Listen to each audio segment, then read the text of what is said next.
제가 지난 토요일 또 주일 이틀간에 걸쳐서 필라델피아 청소년 캠프에 가서 복음을 전했었습니다.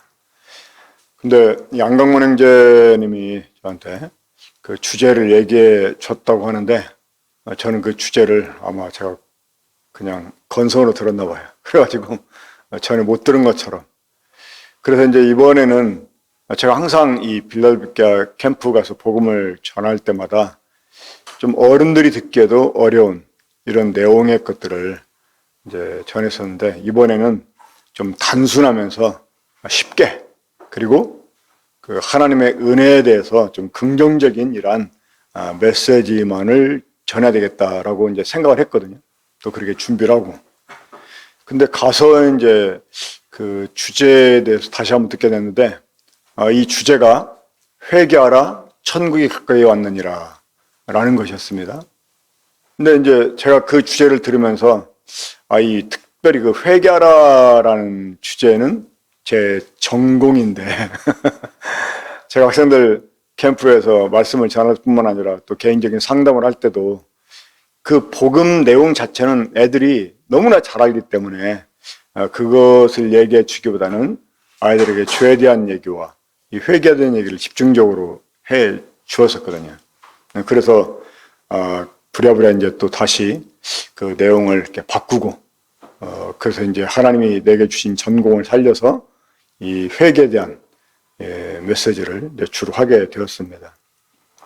근데 이 회개가 특히 이제 우리 그 모임 안에서는 그 성도들에게는 별로 해당이 안 되는 것처럼 인식이 되어 있어요. 그러니까 믿지 않는 사람들에게만 요구되는 일이고, 구원받은 성도들한테는 이 회개라는 말이 별로 해당되지 않는 것처럼 생각하는 이 경향이 있는데, 제가 다시 아이들에게 복음을 전하면서 특별히 회개에 집중을 해서 이 말씀을 전하면서 이런 회개가 구도자에게만 필요한 게 아니라 이 성도들한테도 필요하고, 또 실제로 이 신약 성경에 보면 성도들을 향해서 회개하라는 이런 말씀들을 우리가 접할 수 있게 되거든요. 그래서 좀 성도들은 잘 듣지 못하는, 직접적으로 자신들에게 이 말씀이 주어지고 있다고 하는 것을 인식하지 않는 이러한 그 회개에 대한 말씀을 한번 이 교회 가운데서 나누는 게 필요하겠다라는 생각이 들었습니다. 그래서 오늘은 이 회개에 대한 말씀을 좀 드리겠습니다.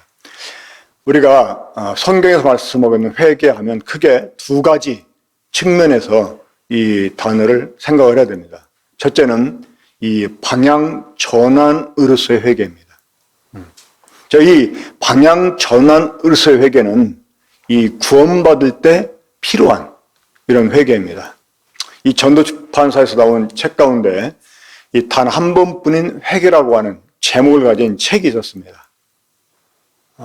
제가 그 책 제목을 보고 그 책을 쓴 그분하고 좀 통화를 했었어요. 물론 그 책에서 말씀하고 있는 회개는 아까 제가 말씀드렸던 이 방향 전환으로서의 회개이죠. 그러니까 좀 이 구원받지 않은 사람들에게 한정적으로 이제 사용하는, 물론 이 복음을 알지 못하는 이러한 그 다른 교회들이 이 회개라고 하는 말을 막 남발하니까 그냥 회개에 대한 그 바른 정의도 이렇게 내리지 않은 상태에서 믿는 사람이나 믿지 않는 사람들에게 막 무조건 회개 막 그냥 입버릇처럼 얘기하니까 이제 그런 것들이 잘못된 것을 지적하기 위해서 좀 더 극단적인 이 제목을 붙인 것 같아요. 단 한 번뿐인 회개. 하지만 이것을 만약에 다른 데서 문제를 삼아가지고 공격해 들어오면 어떤 공격의 빌미를 제공해 줄 수가 있거든요. 그래서 무슨 의도로 그 제목을 붙인지는 알겠지만 이것이 이제 대외적으로 나가게 되면 좀 문제가 될 수도 있는 거에 대해서 제가 말씀을 드린 적이 있었습니다. 하지만 이 회개라고 하는 것은 구원받기 이전에 어떤 방향 전환하는, 그러니까 죄의 길에서 하나님의 길로, 내 중심의 길에서 이 하나님 기준의 길로 돌아서는 이 방향 전환을 의미하는 이 회개는 구원받을 때 단 한 번 필요한 회개인 거죠. 그러니까 하나님과 관계가 끊어진 상태로 살고 있다가 다시 그 하나님과 관계를 맺게 되는 이런 그 회개는 단 한 번이면 충분합니다만은 이 성도들한테도 사실은 회개가 필요한 경우를 이렇게 보게 됩니다. 그러면 성도들에게 요구되는 회개는 어떤 의미가 있을까요? 그것은 이제 죄를 버리고 고침받는 그런 회개라고 할 수 있습니다. 자, 흔히 이 회개하라라는 말을 영어 성경에서는 repent라는 말을 사용합니다. 이 repent라는 말은 후회하다 이런 의미가 있어요. 그러니까 뉘우치고, 그러니까 후회하면서 뉘우치고. 자, 우리가 사용하는 이 회개라는 말도 한자로 풀이하면 어떤 의미가 있습니까? 돌이킬 그 회자에 고칠 겨자. 그러니까 돌이키고 고친다는 이런 말이 있습니다. 그래서 이 구원받지 못하는 사람들에게 요구되는 회개는 이 방향을 전환하는 거라면 이 성도들에게 주어지는 회개라고 하는 말은 이 죄를 뉘우치고 이 죄를 버리고 떠나고 고치는 일이라고 할 수 있습니다. 그래서 이 침례자 요한이 요한은 자기는 회개케 하려고 침례를 준다라고 그가 그 자신의 사역에 대해서 얘기를 했지 않습니까? 자, 이 요한이 요단강에서 침례를 볼 때 많은 유대인들이 나와서 침례를 받았고 또 심지어 이 바리새인들이 이제 와서 침례를 받았습니다. 자, 그러한 그 사람들에게 그 요한이 어떤 그 메시지를 외쳤습니까? 너희가 누가 너에게 임박한 진노를 피하라 하더냐 이러면서 회개에 합당한 열매를 맺으라고 이렇게 요구합니다. 그리고 이제 그 군인들이 나와가지고 그럼 우리가 어떻게 해야 되냐 이렇게 물어봤을 때 이렇게 주어지는 급료로 만족하고 속여 취하지 말고 더 이렇게 남의 것을 탈취하러 가지 말고 구체적인 이 행동을 얘기해 줍니다. 물론 이 당시 유대인들, 이 바리새인들은 아직 또 그 어떤 방향 전환을 위한 회개가 필요한 구원하지 못한 사람이다라고 못 박아서 말할 수도 있겠습니다. 실제로 그들이 아직 주님을 믿지 않았기 때문에. 하지만 외적으로는 유대인들은 이미 하나님께 방향을 전하는 사람들이잖아요. 그렇죠? 하지만 그들이 진정으로 이 예수 그리스도를 자신들의 주인으로 진짜 자신들이 고대해왔던 이 하나님의 아들 메시아로 영접하지 않고 그를 따르지 않는 이런 문제가 좀 있었던 거죠. 하지만 이미 이들은 그 방향으로는 그 하나님께 돌이킨 사람들이기 때문에 어쩌면 이 성도들에게 주어지는 회개라는 그 의미가 여기에서 더 크게 그 작용을 하고 있다라고 이렇게 생각을 합니다. 우리가 진짜 이 방향을 전환해서 이제 하나님과 관계 속에 우리가 들어오게 되었다면, 다시 말해서 우리가 진짜 회개하게 됐다면 거기에 합당한 열매를 우리가 맺어야 됩니다. 그런 부분에 대해서는 좀 후에 말씀드리겠습니다. 아무튼 이 구원받지 못한 사람들에게만 회개가 필요한 게 아니고 구원받은 사람들에게도 종종 이 회개가 필요하다는 사실을 우리가 인식을 해야 됩니다. 저는 요즘 우리 군포 번영교회에서 매주 수요일마다 그 강해되는 에스겔 이 말씀을 이렇게 들으면서 또 제가 그것을 강의하기 위해서 준비하면서 정말 큰 두려움을 계속 느끼고 있습니다. 우리는 그런 내용을 보면 이 사람들은 유대인들이니까 아직 이 사람들은 그리스도 오시기 전의 사람들이니까 하고 마치 그들을 이렇게 구원받지 못한 사람으로 취급하고 그러니까 율법으로는 안 돼 이러면서 그냥 그렇게 딱 단정을 쳐놓고 그런 것들이 우리한테 해당이 안 되는 것처럼 그냥 넘어가 버릴 수가 있습니다. 하지만 저는 바로 그 에스겔이 주로 대상으로 삼고 외쳤던 이 말씀을 들어야 되는 사람들, 그 사람들이 오늘날 우리가 아닌가를 많이 생각을 합니다. 그게 바로 나다. 저는 그래서 이 에스겔의 그 말씀들을 생각하면서 이 집단적인 죄에 대해서 좀 생각을 해봤습니다. 그 에스겔서를 보면 이 성전에서 계속 하나님께 제사를 드리는 이런 무리들, 그리고 하나님이 자신들의 편에 계시다라고 확실하게 믿는 그런 사람들, 그리고 계속 하나님의 선지자임을 자처하고 이 하나님께 말씀을 받았다고 말씀을 외쳐대는 그 선지자들, 나는 그 사람들이 이 거짓말을 하고 있다라고 또 위선적이다라고 생각하지 않습니다. 어쩌면 자신 스스로를 하나님의 선지자로 생각하면서 그 말이 비록 하나님께로 온 말씀이 아니었다 할지라도 그들 나름대로는 아마 나름대로 믿고 확신 가운데서 자기가 하나님 말씀을 전한다고 생각을 했을 거예요. 물론 그 말씀이 그들이 전하는 말이 하나님 주신 말씀이 아니었던 것이 문제였던 거죠. 하지만 그들은 나름대로 진실하게 믿고 있었어요. 아주 확신할 정도로. 그러니까 하나님이 자기들의 편에 서서 이 느부갓네살을 물러나게 할 것이다. 자신들을 구원해 주실 것이다. 그리고 또 자신들이 얼마나 하나님을 정말 풍성하게 예배하는지, 이 성전에 수많은 우상들을 만들어서 그들이 그 우상한테 절하고 분향하고 제사하고 그러지 않았습니까? 근데 그들이 그 숭배했던 우상들은요, 하나님과 관련되지 않은 우상이 아니라 다 하나님과 관련을 시켜서 우상을 섬겼어요. 이 바알과 아세라를 섬길 때도 그냥 하나님 제껴두고 바알과 아세라를 섬긴 게 아니고 이 바알과 아세라도 하나님과 관련이 있는 신처럼 생각을 했던 거예요. 하나님의 어떤 한 기능처럼 생각을 했던 거예요.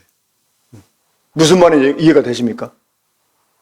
이야기는 쉬운 내용은 아닙니다. 그러니까 이들은 우상을 섬겼어도 그게 하나님을 배신하는 거라고 생각하지 않았다는 거예요.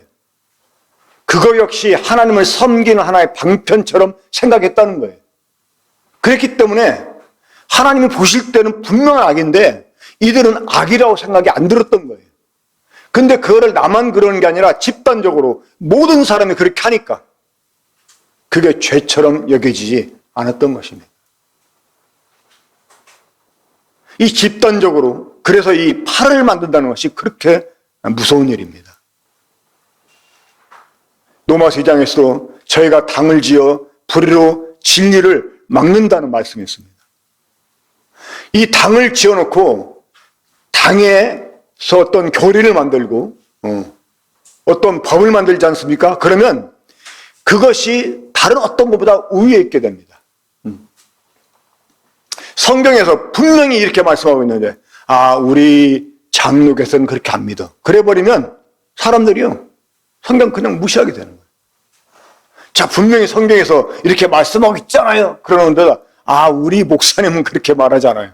그러면 그 사람들한테는 그게 먹혀들지 않는 거예요. 분명히 성경에서 이렇게 말씀하고 있는데 그럼 우리 교회 목사님이 엉터리로 말했구나 이렇게 생각해야 되는데 이미 그 집단 속에 있어서 그 집단의 눌 아래에 있기 때문에 그게 최상의 것이 되고 그게 하나님 말씀보다 우위에 있게 되는 것입니다. 그래서 죄가 죄로 여겨지지 않는 거예요. 저는 그 옛날에 예레미야 이렇게 보면서 거기 6장인가 가보면 그들이 죄를 심상 여기고, 이거 이제 이전 번역을 제가 지금 인용하고 있는 것입니다. 그러니까 죄를 별로 심각하게 여기지 않았다는 거예요. 저는 이들이 단순히 양심이 화인맞아서 그랬을 거라고만 생각했어요. 죄를 심각하게 죄를 여기지 않고 적당히 여기는 거예요. 근데 이게 왜 이들이 이랬을까를 지금 이해가 돼요. 집단적으로. 다 그렇게 살고 다 그렇게 믿고 있으니까 그게 죄라고 생각되지 않는 거예요. 우리 가끔 어떤 그 특권층의 이 부패를 다루는 영화나 드라마를 보면 거기에 자주 이렇게 등장하는 말. 지금도 우리가 가끔 그런 사람들이 연루된 어떤 범죄를 보고 재판하는 내용들을 이렇게 기사로 딱 접하게 되면 등장하는 말이 있습니다. 관행이라는 거예요, 관행. 관례상, 이러면서. 그러니까 그렇게 다 해왔기 때문에 나도 그렇게 한 것이 뭔 큰 잘못이냐라는 거죠. 그러니까 죄를 죄로 여기지 않는 이런 집단적인 죄가 있었다고 하는 것입니다. 근데 그런 사람들한테 이런 하나님 말씀이 먹혀 들어가지 않는 것이죠. 그래서 정말 그게 얼마나 두려운 일인지. 예레미야나 또 에스겔 이런 사람들이 하나님 말씀을 그대로 전하는데도 뭐 거짓 선지자라고 그렇게 매도를 하고. 그러면 그들을 예레미야를 막 핍박했던 이런 그 선지자가 그 사람 스스로 양심으로 자기가 잘못됐다라고 생각을 했겠습니까? 아니에요. 자기는 나름대로 하나님의 정말 진실한 선지자라고 생각을 했을 거예요. 확신을 가지고 막 예레미야를 그래 담대하게 정죄할 수도 있을 거예요. 근데 그것이 얼마나 큰 두려운 일인지. 정말 그래서 우리가 이러한 태도를 늘 언제나 하나님 앞에 취해야 된다고 생각합니다. 뭐냐면 하나님 말씀이 주어지면 일단 그 말씀 앞에서 우리가 겸허한 자세를 가져야 된다는 거예요. 그리고 말씀을 인하여 떠는 이런 사람들이 되어야 되는 거예요.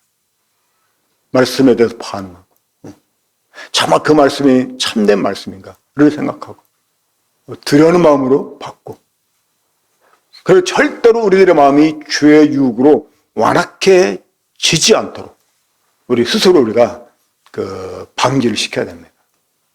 이 집단 속에 묻혀버리게 되면 하나님 말씀이 이러하시다 하고 성경을 보여도 사람들이요 안 따라요. 정말 이러한 일은 두려운 일이고 이러한 일이 성경 에스겔서에만 있는 게 아니라 실제로 우리 모임 안에서도 이 군포 번영록교회 안에서도 있을 수 있다고 하는 사실을 우리가 인식을 해야 됩니다. 그렇지 않게 되면 우리도 집단적인 죄 가운데 파묻혀가지고요 우리 나름대로는 막 당당해 하나님 앞에서.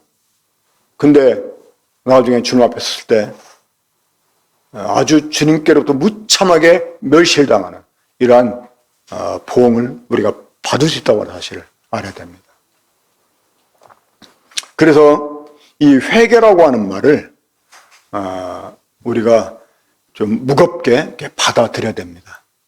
이것이 믿지 않는 사람들에게만 필요한 게 아니라 믿는 나에게도 필요하다. 특별히 내가 어떤 집단 속에 있어서 그 분명히 하나님께서 보실 때는 죄인데 죄라고 인식이 안 되는 것들 그런 것들 하나님 말씀해 주실 때 오히려 반발이 생길 수 있거든요. 그런 말을 하는 사람들한테.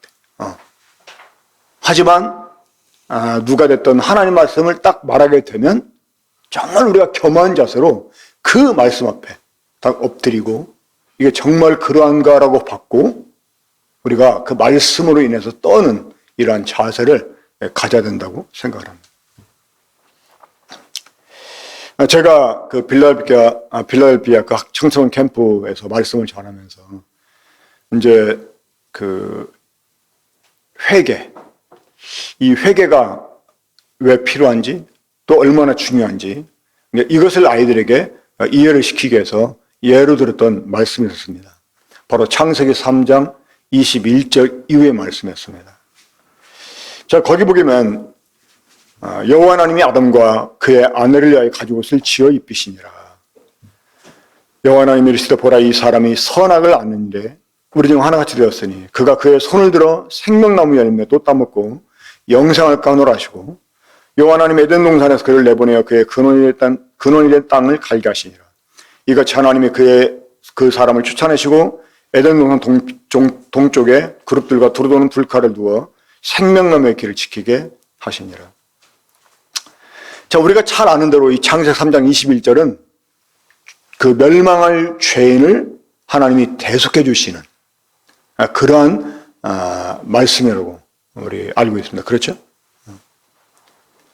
그러니까 마땅히 죄 때문에 죽어야 될 아담과 하와를 위해서 하나님이 한 마리 양을 준비하시고 그에게 이 아담과 하와의 모든 죄를 짊어지게 하고 이 아담과 하와 대신 죽게 하심으로써 이제 아담과 하와의 모든 죄값을 다 치르게 해주시고 그 증표로 그 양의 가죽을 벗겨서 아담과 하와에게 지혜 입혀주셨다.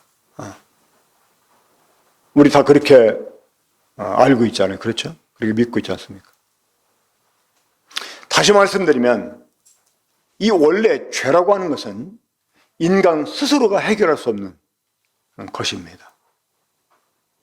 이거는 정말 인간이 엄두조차 낼 수 없는, 사람은 이 죄에 대해서 어떻게 해볼 도리가 없었어요. 오히려 이 죄 때문에 하나님의 심판을 받아 영원히 멸망을 당할 수밖에 없는 이런 상태에 놓여 있을 뿐 이 사람이 죄에 대해서는 어떻게 해볼 도리가 없었어요. 근데 하나님이 그것을 먼저 일방적으로 해결해 주셨다는 것입니다. 물론 하나님이 그 사람을 사랑하심으로써 먼저 그런 은혜를 베풀어 주신 것이죠. 자, 하지만 하나님이 아담과 하와에게 그런 일을 행해 주시고도 아담과 하와를 에덴 동산에서 내어 쫓으셨다는 것입니다. 그 이유가 무엇 때문이었습니까?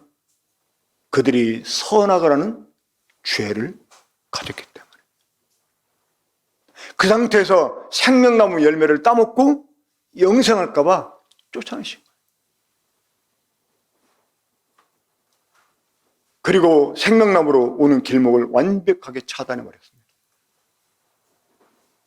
자, 본래 하나님이 사람을 창조하신 이유가, 그리고 그 사람들을 위해서 동산 중앙에 이 생명나무를 만들어 놓은 이유가 사람들에게 이 생명을 주시기 위해서 그런 거잖아요.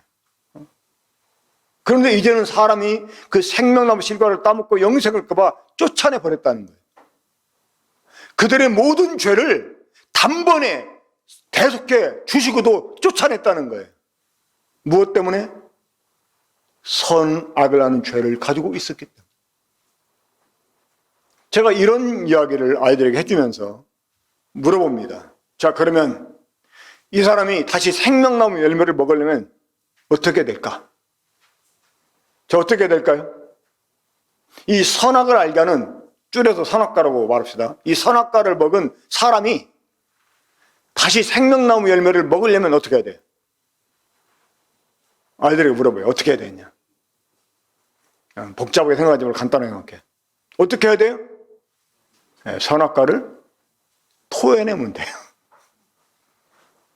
선악과를 먹어서 생명나무 실과를 먹을 수 없으니까, 생명나무 실과 먹으려면 어떻게 해야 돼요? 선악과를 토해내면 되는 거예요. 선악과를 토해내. 그럼 선악과를 토해낸다는 게 뭡니까? 그게 바로 회개입니다. 내 기준대로, 내 마음대로, 나를 좋게 하려고 사는 이 죄를 토해내고 하나님의 기준대로 살기를 작정하고 하나님께 돌아서는 것, 이게 바로 회개인 거죠. 그러니까 하나님께서 보실 때는요, 하나님께서 죄인들을 바라보실 때는 사실 그 사람들의 죄가 문제가 아닙니다. 그래 안 그래요? 이미 하나님이 이 죄 문제는 일방적으로 다 해결해 놓으셨어요. 일방적으로. 그럼 하나님이 사람들에게 기대하는 게 무엇일까요?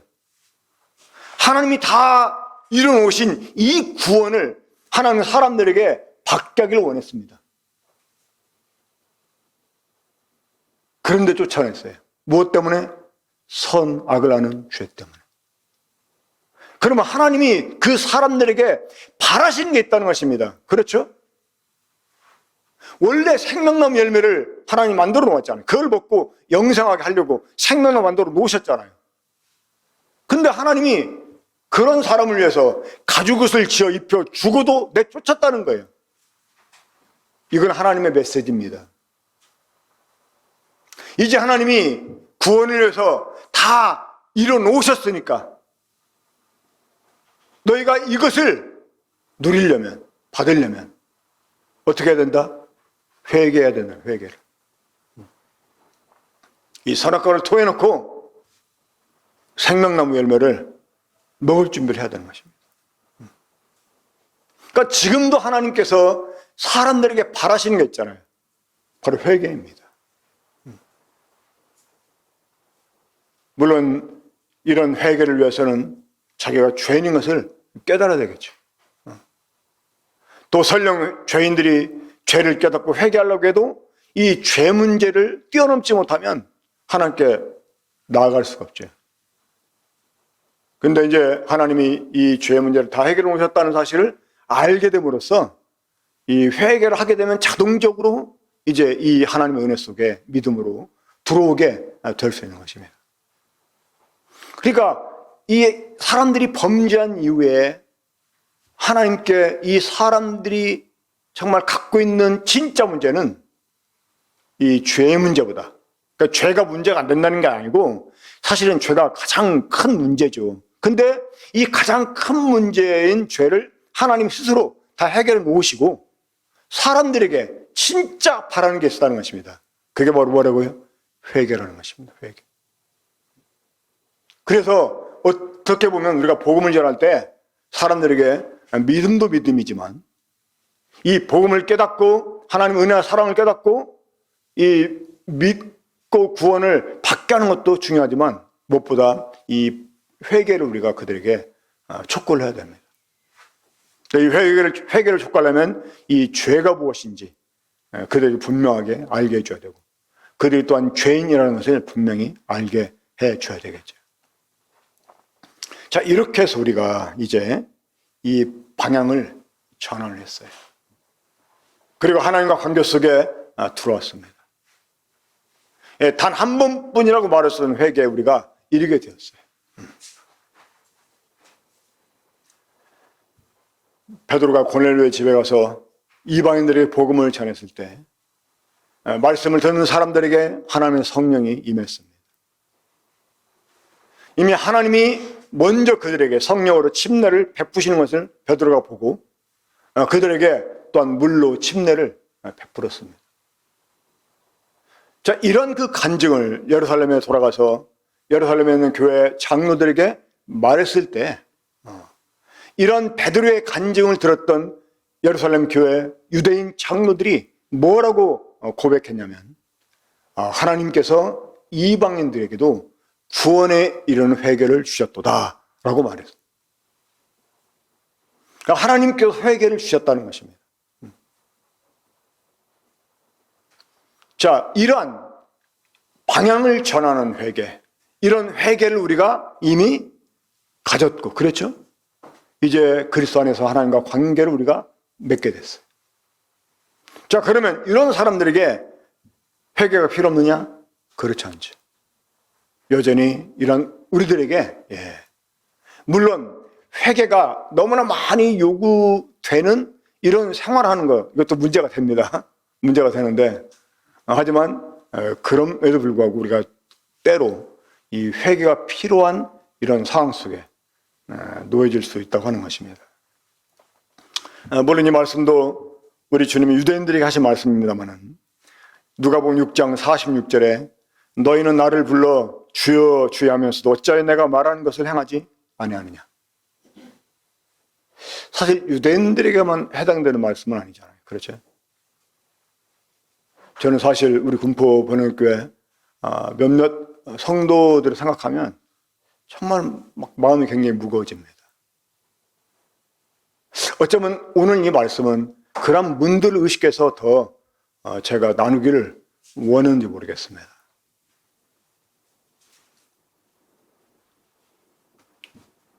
그러니까 방향을 전하는 회개는 했는데 그 삶에서 그 회개의 열매가 나타나지 않는 거예요. 그러니까 주여 주여 하면서도 어째 내가 말하는 것은 행하지 않느냐. 어떤 청년은 계속 구원받았다는 것 때문에 교회를 안 나올 수 없고 그래도 뜨문뜨문 나오는데 별로 이렇게 달갑지는 않았던 것 같아요. 근데 이제 하는 짓이 정말 구원받았다고 할 수 있냐 이런 얘기를 이제 누구한테인가 이렇게 듣고 너는 구원 못 받은 것 같다 하는 얘기를 듣고 자유를 얻었어요. 자유를. 그래? 나 구원 못 받았어요? 잘 됐다 싶었어요. 이건 정말 저주받을 일입니다. 이제 교회 안 나와버리는 게 정말 그렇게 편하고 그래도 구원 받았다고 해서 그냥 안 나올 수 없고 어거지 나왔는데 안 받았다고 하니까 의무가 없잖아요. 이거 정말 두려운 일 아닙니까? 이런 메시지들이 왜 이런 현상이 생기냐면 교회 가운데서 정말 성도들에게도 회개가 요구된다는 이런 메시지가 자주 안 듣기 때문 아닌가라고 생각을 합니다. 단순히 유대인들에게만 해당되는 말씀이 아니고 오늘날 이 방향 전환하고 우리가 우리 주 예수 그리스도를 내 주인으로 내 왕으로 이렇게 모셨다고 해도 우리 삶에서 입으로만 주님께 주여할 뿐이지 우리가 정말 그분이 내 주인이라고 생각한다면 우리가 어떻게 감히 그분 말씀을 어길 수가 있겠습니까? 근데 주여 주여라고 부르면서 주님 말씀하는 것을 행하지 않는다. 이것은 정말 회개할 일입니다. 야고보서 4장 8절부터 10절까지 보면 이런 말씀이 있습니다. 하나님을 가까이 하라. 그러면 너희를 가까이 하시리라. 죄인들아 손을 깨끗이 하라. 두 마음을 품은 자들아 마음을 성결하게 하라. 슬퍼하며 애통하며 울지어다. 너희 웃음을 애통으로 너희 즐거움을 근심으로 바꿀지어다. 주 앞에서 낮추라. 그럼 주께서 너희를 높이시리라. 여러분 이런 말씀이 구두자에게 주어진 말씀이 아니라는 거예요. 지금 성도들을 향해서 너희 죄인들아 이렇게 호통을 쳤습니다. 우리가 신분상 의인이 되었지만 이 상태적으로는 여전히 죄인일 수 있어요. 그런 사람들에게 죄인이라고 말하는 거 그럴 수 있는 거예요. 그게 복음을 모르기 때문에 그렇게 말하는 게 아닙니다. 만약에 이 구원파라고 하는 이런 집단에서 성도한테 죄인이다 이렇게 말하면 지금 저 사람 복음 모르는 사람이야 라고 취급받을 수가 있어요. 근데 이런 분위기가 우리 모임 안에도 없지 않아 있지 않습니까? 성도들한테는 절대 죄인이라는 말을 쓰면 안 되는 것처럼. 하지만 야고보 사도는 성도들에게 너희 죄인들아 이렇게 말했습니다. 지금 현재 상태, 이 사람의 현 상태가 그런 죄 가운데 있다는 것입니다. 죄인들아 손을 깨끗이 하라. 이 손과 발은 행위를 일컫는 그런 말입니다. 우리가 손으로 무언가를 하잖아요. 우리가 발로 무언가를 행동하잖아요. 그렇기 때문에 이 손을 깨끗이 하라는 말은 행위를 깨끗이 하라는 말입니다. 불의한 행위를 하지 말라는 것이에요. 근데 아까도 말씀드렸듯이 집단적으로 이 죄를 여기지 않는 분위기가 있게 되잖아요. 그러면 그런 죄를 지으면서 그게 죄라고 생각하잖아요. 그 야고보서 4장 뒷부분을 보면 그 너희들이 이제 일꾼들에게 품삯을 줘야 되는데 막 품삯 주지 않고 이제 이런 것들 막 그 이제 너희의 금이 뭐 녹이 썰었다 이런 그 표현들이 나오거든요. 그러니까 구원받은 성도들이 사업을 하면서 이 직원들에게 부당하게 행하는. 지금은 그 사람이 모임에서 떠나서 뭐 나름대로는 어디 외국에서 뭐 선교한다고 막 그러는데 보면 아닌 것 같아요. 근데 그 사람은 그 사람들에게 일을 시켜놓고 돈을 안 줘요. 그러면서 나름대로는 뭐 주님을 위해 쓴다고 막 여기저기 연부다고 막 그래. 나중에 사람들에게 막 고소당하기도 하고. 그 바리새인들이 유대인들을 가르칠 때 부모에게 마땅히 드려야 되는 어떤 것들이 있는데 그것을 부모에게 주지 않고 하나님께 드렸다. 그러면 부모한테 안 넣어도 된다. 이렇게 가르쳤다고 이제 주님께 책망을 듣잖아요. 그게 잘못된 거지만. 그것을 정당화시키는 용어가 어떤 용어였죠? 고르반. 하나님께 바쳤다. 그러면 부모한테 안 해도 되는. 자신들이 만든 이 유전이 오히려 부모를 공경하라고 하는 하나님의 계명을 어긴 것이 되어버리잖아요. 그런데도 그러한 그 가르침이 그 집단의 어떠한 중대한 교리처럼 딱 인식되어 있으면 사람들이 죄를 지으면서 그게 죄라고 생각하지 못한다는 것입니다. 그러니까 우리들이 죄를 지으면서 죄로 인식을 못할 수 있다는 거예요. 사실 그래서 우리들에게 이 객관적인 하나님의 말씀이 필요한 것입니다. 우리가 말씀을 읽을 때 그 말씀의 나를 비춰서 내가 지금 하나님 앞에 정당한 상태에 있는지를 체크를 해야 되는 것입니다. 그렇지 않다면 우리가 정말 회개해야 됩니다. 우리가 잘 아는 대로 요한계시록 3장 19절부터 20절 주님이 라오디게아 교회를 향해서 주신 말씀 속에 있는 말씀이죠. 자, 이 말씀 역시 주님 믿지 않는 사람들에게 구두자에게 하신 말씀이 아니라 교회에게 하신 말씀이었다고 하는 거예요. 19절 보면 무릇 내가 사랑하는 자를 책망하여 징계하노니 그러므로 열심을 내라 회개하라. 주님 분명히 교회를 향해서 회개하라라고 말씀했습니다. 그러면서 20절에서 볼지어다 내가 문 밖에 서서 두드리노니 누구든지 내 음성을 듣고 문을 열면 내가 그에게로 들어가 그와 더불어 먹고 그는 나와 더불어 먹으리라. 우리가 잘 아는 대로 이 라오디게아 교회는 스스로 얼마나 자고했던 그런 교회였습니까? 자기들은 부유하고 부족한 것이 없다라고 스스로 생각을 했었어요. 하지만 이러한 교회를 향해서 우리 주님이 어디 계시다고 지금 말씀하고 있습니까? 이 교회 문 밖에 계셨어요. 그러니까 이 라오디게아 교회의 영적 현 주소는 어떤 교회? 주님 없는 교회였어요. 주님 없는 교회. 스스로는 많은 부분에서 풍성함을 누렸던 그런 교회였었어요. 근데 주님이 없어요. 주님이 밀려나가 있어요. 정말 아주 심각한 상태 아닙니까?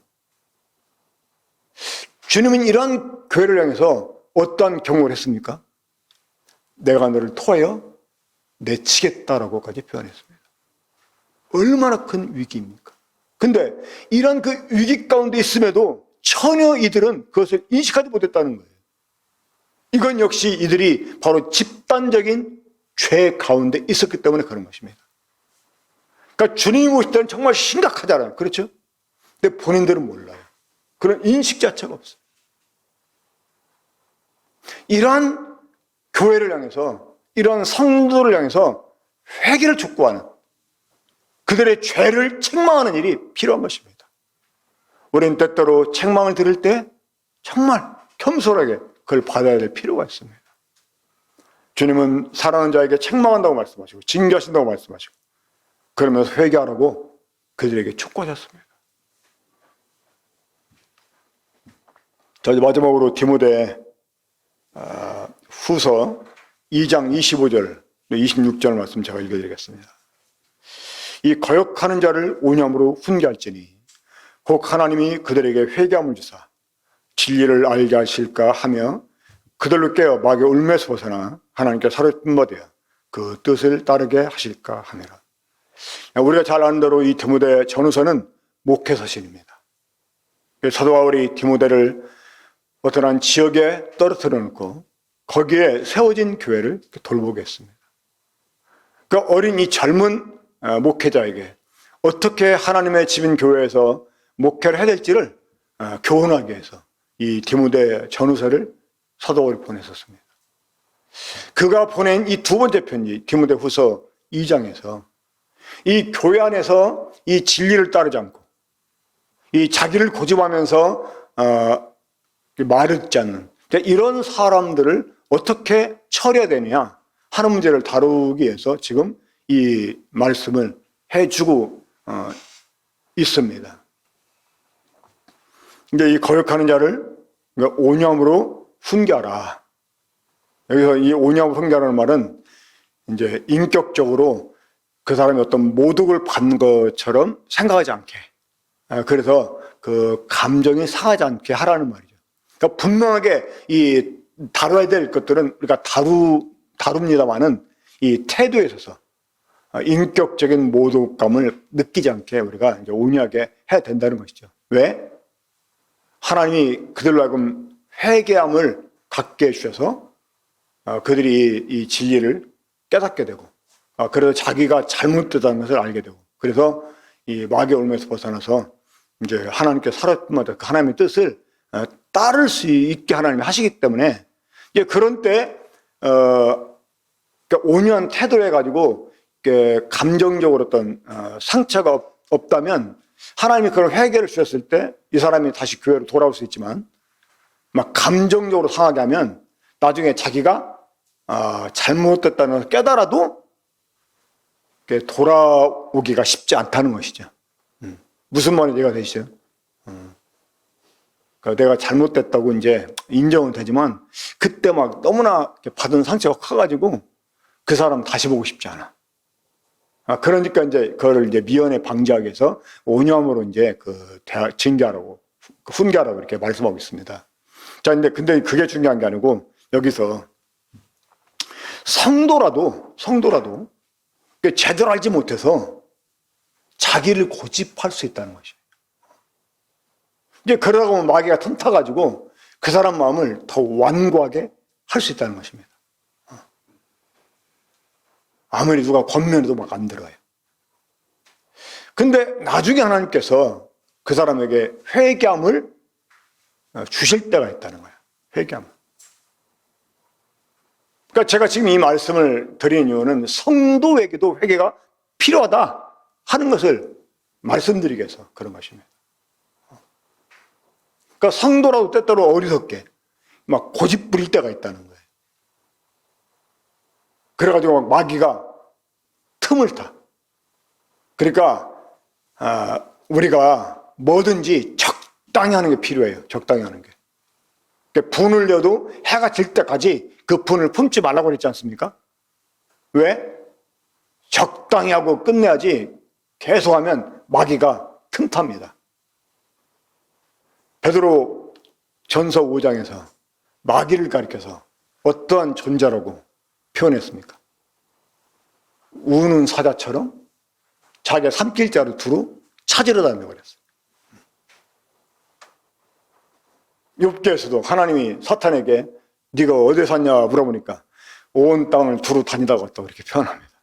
그러니까 마귀는 이 배고픈 사자처럼 먹을 걸 사냥하기 위해서 어슬렁어슬렁 다니다가 막 분노에 사로잡혀 있는 이 분노의 막 감정에 휘말려 있는 어떤 딱 성도를 보잖아요. 그러면 얘 봐라, 잘됐다고 자기 먹잇감으로 삼는 거예요. 그래가지고 우리가 분노한 그 감정을 통해서 우리 속에 사탄이 딱 자신의 집을 지을 수 있습니다. 이제 여자를 보고 음욕을 품는 자마다 간음한 자다 하는 말씀이 있잖아요. 여기서 여자를 보고 우리가 순간 어떤 성충동을 느낄 수는 있습니다. 이것은 어떤 경우냐면 이 새가 날아가다가 딱 똥을 쌌어요. 그 내 머리에 맞았어. 그건 내 책임 아니잖아요. 그렇죠? 그건 내 잘못 아닙니다. 그럼 어떻게 돼요? 빨리 이제 다시 씻으면 돼.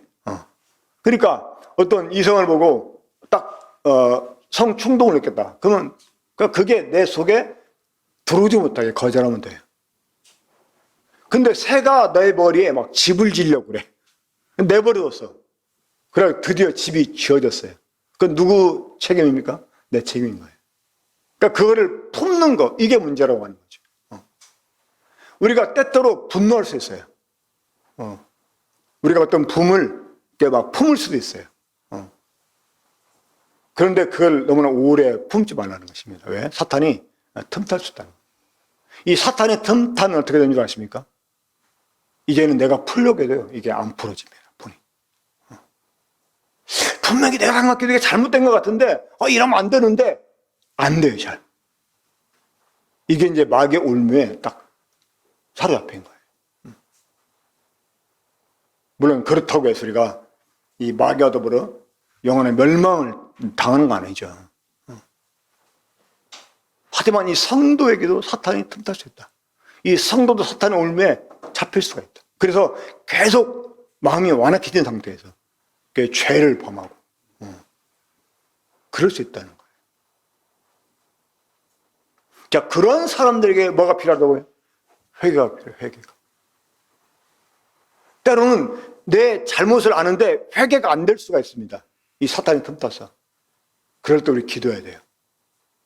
남에게만 아니라 나에게도 회개함을 달라고 기도해야 돼요. 주님, 내가 회개할 수 있게 달라고 기도해야 돼요. 자, 그러면 이 성도들에게 이 회개가 요구되는 실제적인 면, 어떤 면이 있을까요? 소위 그리스도의 주재권, 로드십이라고 하죠. 이 주님의 그 주님 되심이 흐트러질 때, 그때 회개가 필요합니다. 입으로만 주여 주여 하면서 주님 말씀대로 행하지 않는, 이것은 이 로드십이 무너졌기 때문에 그런 거예요. 그럴 때 우리한테 회개가 필요합니다.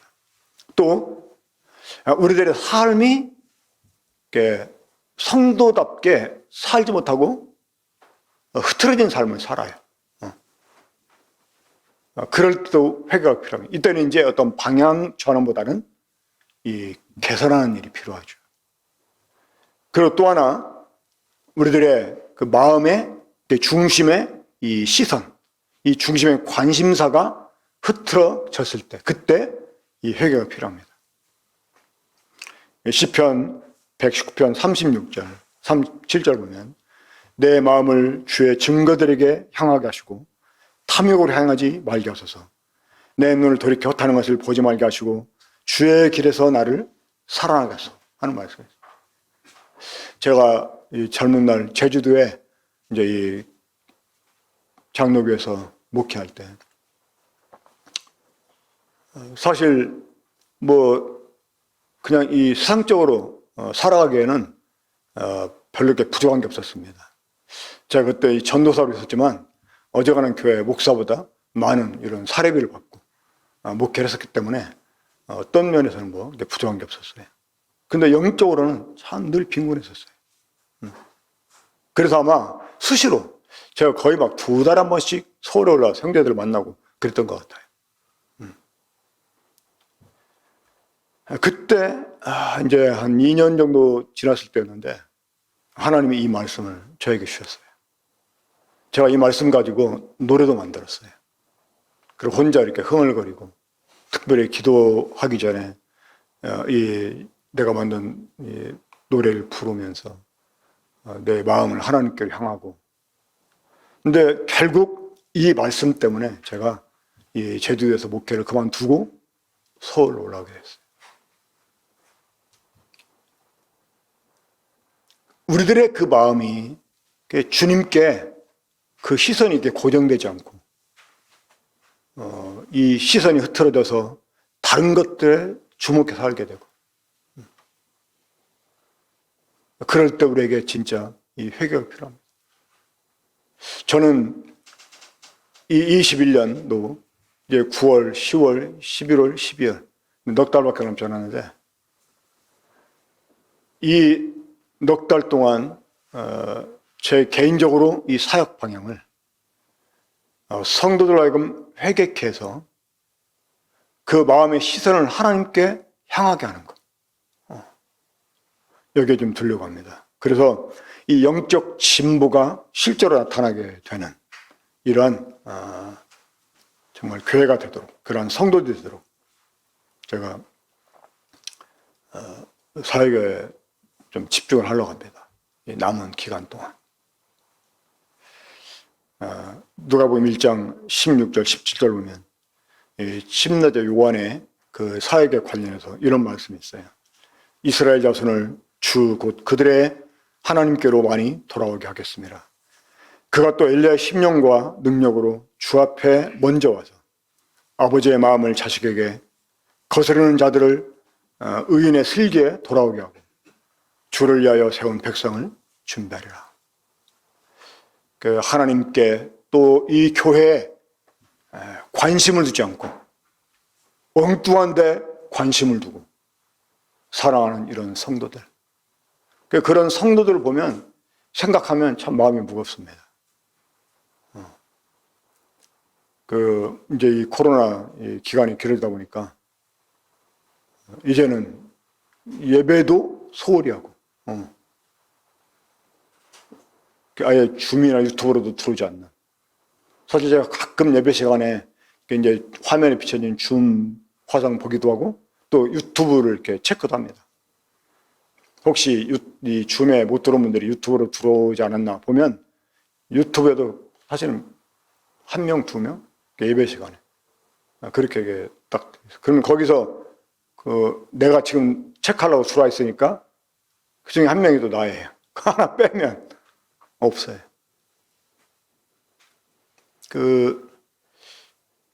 정말 이 사람들이 도대체 마음을 어디에 두고 살고 있는지.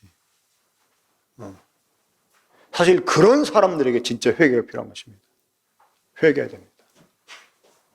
하나님이 그런 사람들에게 회개함을 주셔서 그들의 마음의 시선이 참 주님께 향하고 주님께 고정되길 위해서 우리가 기도해야 됩니다. 나에게 회개함을 주셔서 내가 지금 어떻게 어디에 관심을 두고 무엇에 우선순위를 두고 살고 있는지 정말 주님을 향한 나의 로드십이 제대로 확정되어 있는지 우리 생각을 해야 되고